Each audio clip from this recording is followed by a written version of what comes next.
which is again a continuation of the calorimetry problems. It says, imagine there is some ice at a temperature of -15 Celsius and you drop it in a beaker of water at 80 Celsius. What is the final temperature of the mixture? So there's some ice here, you're dropping it in a bucket of water. The water is pretty warm at 80 Celsius. So what's going to happen? Well, the ice is going to first warm up, right? And the ice is going to melt. And then after melting, it turns into regular liquid water. And then after that, it keeps warming up. In the meantime, the regular sample of water has to cool down, right? So the question says, what is the final temperature of the mixture? So we're going to say heat gained by ice is equal to heat lost by water. So again, mass of the ice, the specific heat of the ice, times the change in temperature of the ice, right? Plus I have to include how much heat is gained by the ice in order for it to melt. In other words, how much heat do you need to melt it? Well, it's the mass of the ice times the heat of fusion of ice. Then once the ice turns into regular water, we can say the mass of the ice, when it turns into regular water, it becomes, its specific heat becomes the same as the specific heat of water. So Cw times the change in temperature, okay? Because it changes into a water at 0 Celsius, right? After that, it keeps warming up. That's equal to what? The heat lost by the water, which is the mass of the water, times the specific heat of the water, times change in the temperature of water, okay? So let's put all of these down. The mass of the ice is equal to 25.6. What's the specific heat of ice? It turns out that ice is actually half as easy to warm up and cool down. I should perhaps say it's half as hard, twice as easy, right? The specific heat of ice is 0.5 calories per gram Celsius. So twice as easy, half as hard to warm up. So basically it warms up and cools down quicker than regular water does. Okay, so that's what we put here, 0.5. What's the change in temperature of ice? Well, its initial temperature is -15. How many degrees does it have to go up so that it melts? 15 degrees, right? Because it melts at 0 Celsius. So that's 15 plus the mass of the ice is 25.6.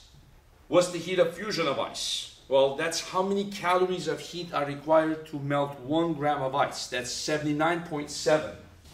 Heat of fusion of ice. 79.7 calories per gram. 1 gram of ice needs 79.7 calories to melt. So that's 79.7. Plus the mass of the ice, 25.6. Times the specific heat of water. When it melts, it turns into regular water. That's 1. And the final temperature, well, how do I make that positive again? Well, it's whatever final temperature reaches minus the initial temperature. What was its initial temperature? Well, it melted at 0, so when it became water, its initial temperature is 0, right? So it goes TF minus 0. So it's just essentially TF until it reaches a certain final temperature of TF. And then that's equal to the mass of the water, which is 184.6, times the specific heat of water, which is 1. And again, how do I make that positive? Well, I use its original temperature, which was 80, minus TF, its final temperature, right? So multiply that all out. 25.6 times 0.5 times 15. I get 192 over here. Let's see what I get here. 25.6 times 79.7. 2040.32. And then I get 25.6 TF, and then nothing over there. And then this is equal to 184.6 times 80. So it becomes a big number, 14,768 minus 184.6 TF. 184.6 TF.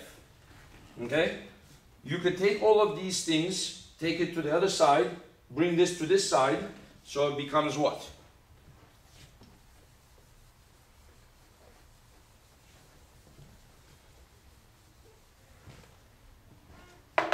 You get 184.6 plus 25.6.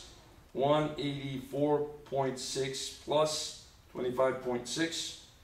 210.2 TF is equal to 14,768 minus 192 minus 2,040.32. 12,535.68. And then of course you divide that by 210.2, 59.6 degrees Celsius. So by that time the ice has not only melted, the ice has turned into water, its temperature has gone all the way up to 59. The original sample of water went from 80 down to 59.6. Okay, you can see here the ice was not that heavy. It was only 25 grams. So it was affected a lot more than the original sample of water. The original sample of water was 184 grams, so quite a lot more. So the original sample of water only cooled down a little bit. The ice not only warmed up, it melted, and it went all the way to 59.